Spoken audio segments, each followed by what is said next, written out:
So hello everyone, welcome to the channel.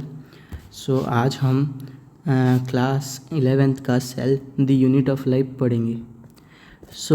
हम जब भी किसी ऑर्गेनिज्म को देखते हैं या किसी चीज़ को देखते हैं, हम सबसे पहला चीज़ हम डिफ्रेंशिएट करते हैं, क्या ये एक लिविंग ऑर्गेनिज्म है या क्या एक नॉन लिविंग ऑर्गेनिज्म है।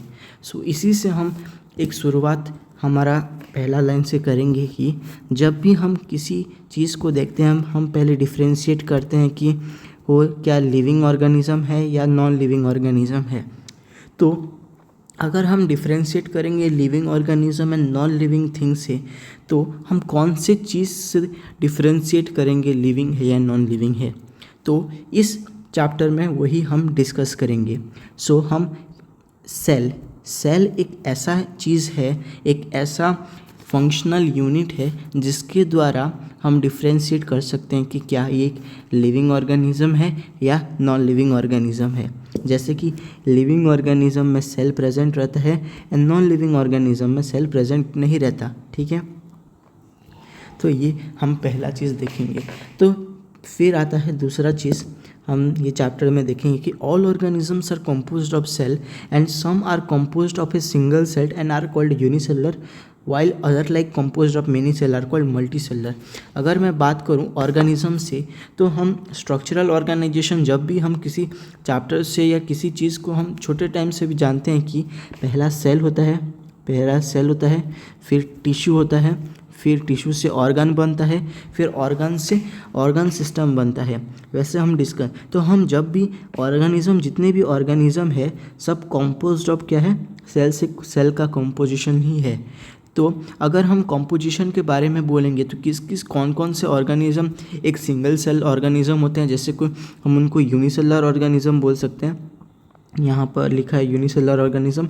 और कौन कौन से सेल बहुत सारे सेल से कंपोज्ड होते हैं उनको मल्टीसेलुलर ऑर्गेनिज्म हम कहेंगे। ठीक है, तो ये एक ख़त्म हुआ, एक पार्ट ख़त्म हुआ। तो दूसरा पार्ट ये है कि क्या सेल है, मतलब what is a cell, cell क्या है। तो हम पता चला कि हमें, मतलब प्रीसीडिंग पैराग्राफ से हमको पता चला कि यूनिसेलुलर ऑर्गेनिज्म एक होते हैं और मल्टीसेलुलर ऑर्गेनिज्म एक होते हैं। तो जब हम यूनिसेलुलर ऑर्गेनिज्म के बारे में बात करेंगे तो एक ही सेल होगा। तो वो एक ही सेल क्या, मतलब अभी मैं एक बात बोलूँगा कि एक इंडिविजुअल ऑर्गेनिज्म है। अगर एक इंडिविजुअल ऑर्गेनिज्म है तो वो रह रहा है एक जगह पे, एक इंडिविजुअल ऑर्गेनिज्म रह रहा है, तो उसको अपना हर काम करना पड़ेगा और अकेले रहना पड़ेगा।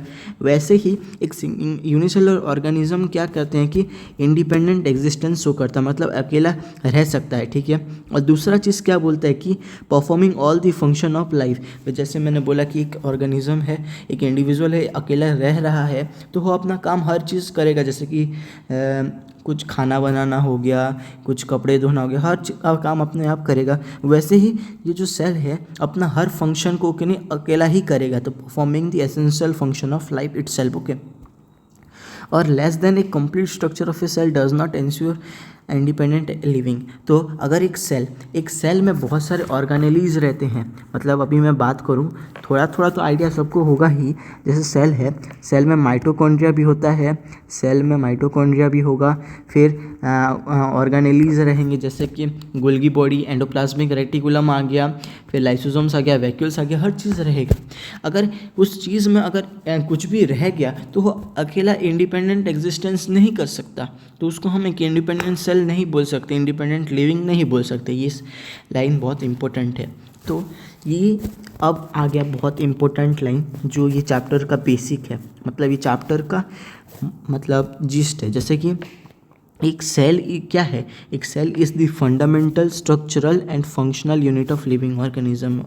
तो ये एक सेल क्या होता है कि एक स्ट्रक्चरली अपने आप एंड फंक्शनली एक इंडिपेंडेंट ऑर्गेनिज्म होता है। सेल इज़ द फंडामेंटल का अगर मैं बात करूँ, फंडामेंटल मतलब एक जैसे कि हम अगर कंप्यूटर का, अगर मैं कंप्यूटर भी नहीं, अगर मैं जैसे कि करंट का अगर बात करो, तो करंट का सबसे इम्पोर्टेंट फंडामेंटल चीज़ क्या होता है, वो उसका इलेक्ट्रॉन का मूवमेंट की वजह से। वैसे ही एक ऑर्गेनिज्म का भी एक फंडामेंटल चीज़ होता है जैसे सेल। तो सेल एक फंडामेंटल है। स्ट्रक्चरल मतलब एक वो खुद एक स्ट्रक्चर है, जैसे कि उसके अंदर आ गया हर चीज़ का ऑर्गेनली आ गया, उसको प्रोटेक्ट करने के लिए मेम्ब्रेन सब भी है, सेल वॉल भी है वैसे।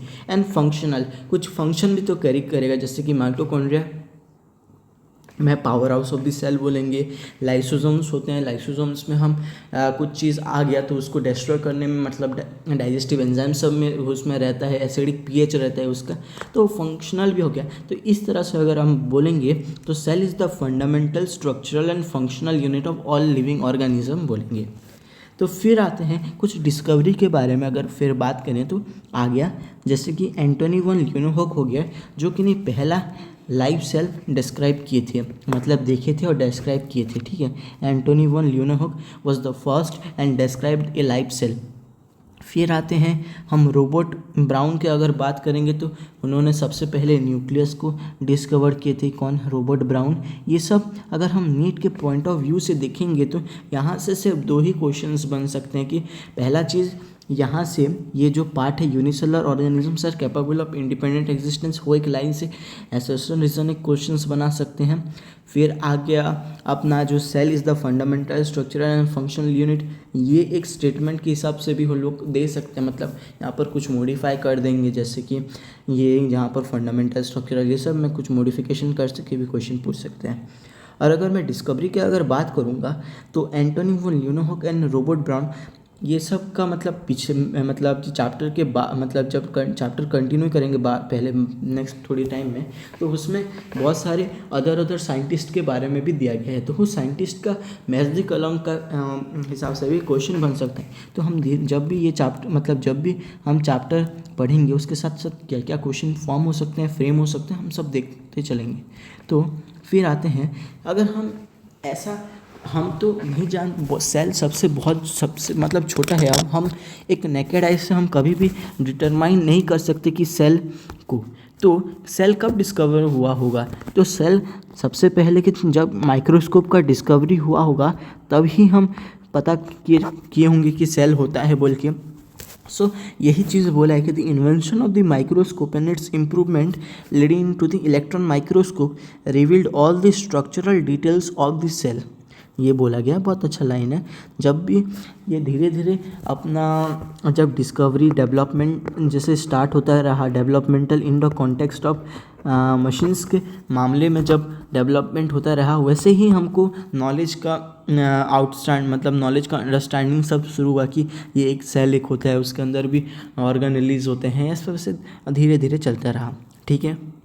तो बाद में कुछ साइंटिस्ट आए जो कि नहीं बाद में कुछ साइंटिस्ट आए जो अपना आइडिया दे कि नहीं सेल थ्योरी बनाए, ठीक है। तो अगर मैं बात करूं तो इन 1938 में, अगर 1938 का मैं अगर बात करूं, 1938 का अगर मैं बात करूं तो मैथिस लाइडेन एक साइंटिस्ट थे, वो जर्मन बोटनिस्ट थे। वो क्या किए कि बहुत सारे नंबर ऑफ सेल्स को ऑब्जर्व किए और उन्होंने बोला कि जितने भी प्लांट है सब के लिए डिफरेंट काइंड ऑफ सेल्स जो कि नहीं टिश्यू फॉर्म करते हैं। मतलब मैंने तुमको पहले बोला कि जो सेल होते हैं वो टिश्यू बनाते हैं, टिश्यू से क्या बनते हैं, ऑर्गन्स बनते हैं, फिर ऑर्गन सिस्टम बनते हैं। वैसे ही उन्होंने बहुत सारे प्लांट को देखा और उनसे कंक्लूड क्या किया कि जितने भी सेल, मतलब जितने भी प्लांट है डिफरेंट टाइप्स ऑफ सेल से बने हैं और वो सेल्स क्या करते हैं, टिश्यू बनाते हैं, ठीक है। और ये हो गया, हम पता किए कि मैथिस लाइडेन के बारे में हमको पता चल गया 1938 के बारे में। फिर आते हैं देवदर, उस समय 1839 में। फिर आगे जर्मन जूलॉजिस्ट आगे देवदर स्क्वान, उन्होंने क्या बोला चलो देखते हैं। तो देवदर स्क्वान ने बोला कि देवदर स्क्वान आगे 1839 में उन्होंने क्या बोला कि जो देखो ये मैथिस लाइडेन प्लांट के बारे में बताए और ये जर्मन जूलॉजिस्ट जो है अपना स्क्वान सर, उन्होंने क्या बोला कि एनिमल के बारे में बहुत सारे स्टडी किए और उन्होंने बोला कि study different types of animal cells and reported cell that, उन्होंने बोला कि जो सेल होते हैं कि नहीं वो कि नहीं आउटर लेयर एक पतला सा आउटर लेयर, थीन आउटर लेयर उनके आउटर सरफेस में देखा गया, उन्होंने लगा। और आजकल हम, पहले तो उतना डिस्कवरी अच्छे से नहीं हुआ था, लेकिन अभी हमको पता चल रहा है कि वो प्लाज्मा मेम्ब्रेन के बारे में उस टाइम बोल रहे थे, मतलब उस टाइम। और एक चीज़ उन्होंने क्या बोला कि उन्होंने एक प्लांट के बारे में बहुत डिस्टिंक्ट स्ट्रक्चरल चीज़ उन्होंने कंक्लूड किया था कि दिस जो स्टडीज़ ऑन प्लांट टिश्यू के बारे में अगर वो पढ़ेंगे तभी तो वो कंक्लूड कर सकते हैं ना। तो वैसे ही जब वो स्टडीज़ के प्लांट टिश्यू के बारे में उनको पता चला कि जो ये प्रेजेंस ऑफ सेल वॉल है ना, वो एक यूनिक कैरेक्टर होता है हर प्लांट सेल के बारे में। मतलब इरेस्पेक्टिव, कुछ कुछ एक्सेप्शंस होंगे, लेकिन हर मैक्सिमम से मैक्सिमम जो होते हैं कि नहीं, सबके पास सेल वॉल प्रेजेंट रहता है। वो एक डिस्टिंक्टिव हम डिस्टिंक्ट कर सकते हैं कि animal cell and plant cell के बारे में। ये बहुत अच्छा चीज़ उन्होंने डिस्कवर की। सो दोनों साइंटिस्ट आए। अब क्या हुआ कि दोनों साइंटिस्ट आए। अब स्क्वान प्रपोज की कि Schwann propose the hypothesis that the bodies of animal and plant are composed of cell and product of cell. उन्होंने बोला कि जो एनिमल है या प्लांट है, सब लोग के ने composed of cell and product of cell, मतलब जो भी ऑर्गेनिज्म है सेल्स की कंपोजिशन से ही बने हैं और प्रोडक्ट ऑफ सेल ही हैं। ठीक है, तो ये दोनों अपना सेल थ्योरी फॉर्मुलेट किए, Schleiden and Schwann together formulated. लेकिन उन्होंने एक चीज़ का आंसर दे नहीं पाए, मतलब ड्रॉबैक एक आ गया उनके पास कि कैसे सेल मतलब बनते हैं, how new cell were formed.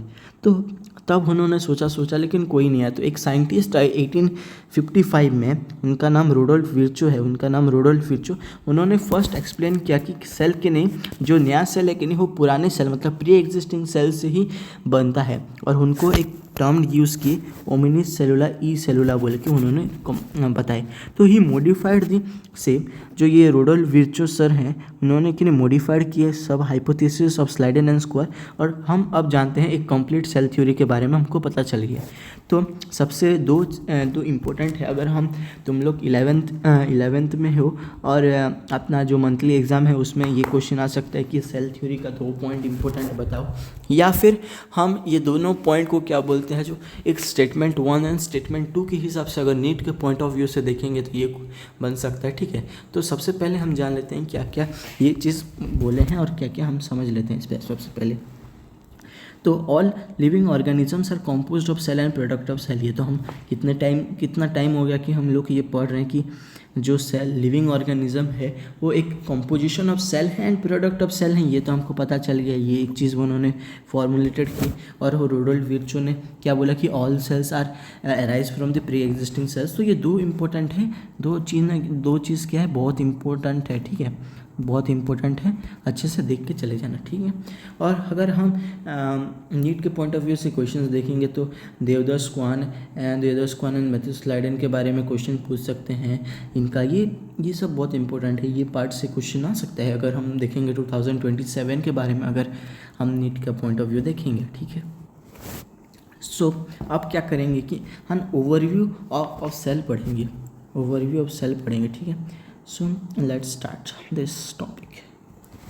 You have earlier observed cells in an onion peel or human cheek cells under the microscope. Let us recollect their structure. The onion cell, which is a typical plant cell, has a distinct cell wall as its outer boundary, and just within it is the cell membrane. And the cells of the human cheeks have an outer membrane as the delimiting structures of the cells. Inside each cell is a dense membrane bound structure called a nucleus, and this nucleus contains the chromosomes, which in turn contain the genetic material DNA. And cells that have membrane bound nuclei are called eukaryotic, and whereas cells that have a membrane bound nucleus are called a membrane bound nucleus are called prokaryotic. In both prokaryotic and eukaryotic cell, a semi-fluid matrix called cytoplasm occupies the volume of the cells, and the cytoplasm is the main arena of cellular activities in both plant and animal cells. Various chemical reactions occur in it to keep the cell in the living state. So हम ये जो paragraph में से हमको क्या सबसे पहले पता चला, हम चलो देखते हैं। तो यहाँ से उन्होंने बोला कि अगर हम 2 सेल लेते हैं, जैसे कि हम सबसे पहले क्या लेंगे, ऑनियन पिल ऑनियन पील एक लेंगे और दूसरा ह्यूमन चिक लेंगे। तो हम जानते हैं कि जो ऑनियन पील है वो एक प्लांट सेल है और ह्यूमन चिक एक एनिमल सेल है। तो अगर हम ये दोनों को डिस्टिंक्ट करेंगे तो लिकलाइट दिस ऑनियन सेल क्या है कि ऑनियन सेल एक प्लांट सेल है और उनके पास एक डिस्टिंक्ट सेल वॉल होते हैं आउटर बाउंड्री के हिसाब से। हमें कौन बताया है ये देवोदर स्क्वान हमने पहले बता चुके हैं कि जो cell wall is the unique character of plant cell है। तो यहाँ से लिख दिए हैं उन्होंने within the plasma membrane. मतलब सपोज अगर ये एक सेल है, ये सपोज ये रुको अच्छे से बना लेते हैं इसको। सपोज़ ये एक सेल है, ठीक है, एक सेल है। तो सबसे पहले ये हो गया प्लाज्मा मेम्ब्रेन हो गया और उसके ऊपर अगर मैं अलग कलर से अगर मैं बनाऊँ, ये अलग कलर से मैं अगर बनाऊँ तो ये ऊपर एक लेयर आ गया। तो इसको क्या बोलेंगे कि अगर ये जो ऊपर लेयर आ गया इसको हम बोलेंगे सेल वॉल बोलेंगे, ठीक है, सेल वॉल बोलेंगे, सेल वॉल बोलेंगे, ठीक है, सेल वॉल बोलेंगे। सो उनका ये मतलब था, अच्छे से समझ में आ गया, ठीक है। चलो सो ये उन्होंने बोला, ठीक है। And cell of the human cheek, जो अगर हम एनिमल सेल का अगर बात करेंगे तो आउटर ह्यूमन चिक का अगर बात करेंगे तो जो आउटर मेम्ब्रेन एक होते हैं वो डीलिमिटिंग स्ट्रक्चर, मतलब प्लाज्मा मेम्ब्रेन का अगर बात करेंगे, ठीक है। तो ये चीज़ हो गया, हम कैसे डिफ्रेंशिएट करेंगे एक plant cell and animal cell से हम इस जानेंगे। तो अगर चलो और एक चीज़ यहाँ पर लिखा है कि ये सेल है, सपोज एक सेल है, तो सेल होंगे तो सेल है तो उसके अंदर कुछ पार्ट ऐसे होते हैं जैसे कि हाँ एक डेंस फ्लूइड होते हैं, जैसे कि ये हो गया अपना क्या बोलते हैं, ये यहाँ पर एक डेंस फ्लूइड होते हैं, उनको क्या बोलते हैं हम साइटोप्लाज्म बोलते हैं, साइटोप्लाज्म बोलेंगे, ठीक है, साइटोप्लाज्म बोलेंगे, साइटोप्लाज्म में ये साइटोप्लाज्म बोलते हैं, ठीक है, समझ में आ गया, साइटोप्लाज्म आ गया, ठीक है, साइटोप्लाज्म आ गया। So let us recollect the structure. The onion cell, which is a typical plant cell, has distinct ये सब हो गया। तो inside each cell is a dense membrane bound structure called nucleus। ये nucleus को हम क्या करेंगे, हम हाईलाइट कर देंगे, ठीक है, इम्पोर्टेंट पॉइंट है।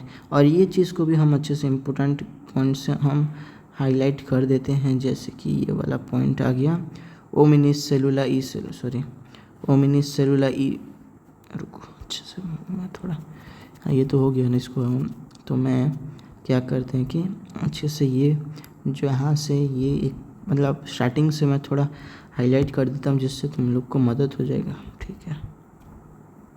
तो हाईलाइट का अगर मैं बात करूँ तो ये हो गया this cell is the living organism हो गया।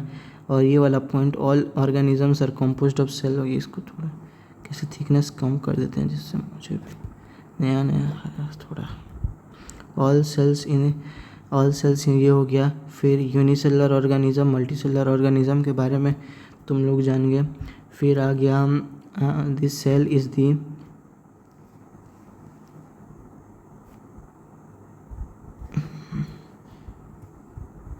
ठीक है। सो इंडिपेंडेंट एग्जिस्टेंस की अगर बात करेंगे, परफॉर्मिंग द एसेंशियल फंक्शन आ गया। फिर cell is the fundamental and structural functional unit हो गया, ये एक पॉइंट हो गया। फिर एंटोनी वन लियोनोव के बारे में थोड़ा जान लेंगे। फिर रोबर्ट ब्राउन के बारे में थोड़ा देख लेना, रोबर्ट ब्राउन के बारे में। फिर अगर मैं बात करूँ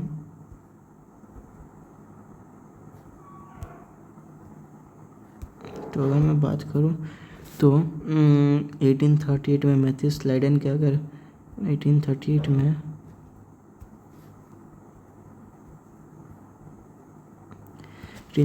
मैथ्यू स्लाइडन के बारे में थोड़ा पढ़ लेना। फिर देवोदर आ गया, देवोदर स्क्वान के बारे में जान लेना अच्छे से, ये एक चीज़ हो गया। फिर रोडोल्फ विर्चो आ गए,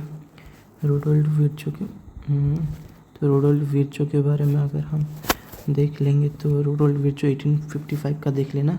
और फिर ओमिनिस सेलुला ई सेलुला, और ये दो पॉइंट अच्छे से देख लेना, ठीक है, ये दो पॉइंट अच्छे से देख लेना, ठीक है। फिर यहाँ से हम देखें कि ऑनियन पील के बारे में, ह्यूमन चिक के बारे में जाने। फिर हो गया न्यूक्लियस के बारे में हमने पढ़ा, इसको कलर चेंज कर देता हूँ, रेड कलर, क्या हो गया, कहाँ गया, न्यूक्लियस के बारे में हमने पढ़ा, न्यूक्लियस के बारे में पढ़ा जहाँ पर हमने प्रोकैरियोटिक एंड यूकैरियोटिक के बारे में पढ़ा, ठीक है। सो प्रोकैरियोटिक एंड यूकैरियोटिक। फिर आते हैं हम यहाँ पर लिविंग स्टेट के बारे में। ये सबसे इम्पोर्टेंट लाइन में अभी मार्क कर रहा हूँ, देख लेना। ये सबसे इम्पोर्टेंट है। The cytoplasm is the main arena of cellular activity, main arena, ठीक है। तो ये देख लेना अच्छे से।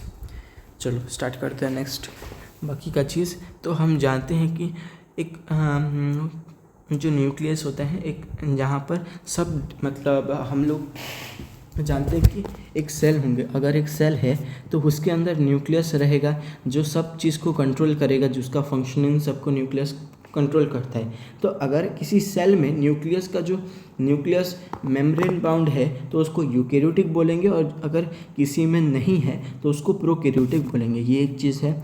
और एक चीज़ क्या बोला है कि जो cytoplasm is the main arena, मतलब जो साइटोप्लाज्म एक सबसे इम्पोर्टेंट एरिया है जहाँ पर क्या होता है कि जितने भी सेलुलर एक्टिविटीज़ है, आइदर हो प्लांट में हो और आइदर हो एनिमल में हो, एनिमल सेल में है, सब यहाँ पर ही फंक्शन करेंगे, ठीक है। सो और एक चीज़ है, और ये जो वेरियस केमिकल रिएक्शन हो रहे हैं साइटोप्लाज्म में, ये सब एक सेल को लिविंग स्टेट में रखने का मदद मतलब हेल्प करते हैं, ठीक है। ये इम्पोर्टेंट चीज़ है। तो अगर हम न्यूक्लियस को अगर छोड़ देंगे तो एक यूकैरियोटिक सेल में कि नहीं other membrane bound distinct structures होंगे, जैसे कि ऑर्गेनेलीज का अगर मैं बात करूँ, जैसे कि आगे, जैसे कि एंडोप्लाज्मिक रेटिकुलम आ गया, या क्या बोल या गोल्गी कॉम्प्लेक्स आ गया, लाइसोसोम्स आ गया, माइटोकॉन्ड्रिया आ गया, या माइक्रोबॉडीज़ आ गया, या वैक्यूल्स हो गए। ये सब भी किन्हीं मेम्ब्रेन बाउंड ऑर्गेनेलीज है, ये सब भी हेल्प करते हैं। और प्रोकैरियोटिक सेल में किन्हीं मेम्ब्रेन बाउंड ऑर्गेनेली उतना एब्सेंट रहते हैं, मतलब प्रेजेंट नहीं रहते, ठीक है। तो ये हो गया, एक चीज़ समझ में आ गया। तो अभी नेक्स्ट लाइन क्या बोल रहा है कि ribosomes are non membrane bound organelles found in all cells, both eukaryotic as well as prokaryotic. So within the cell, ribosomes are found not only in the cytoplasm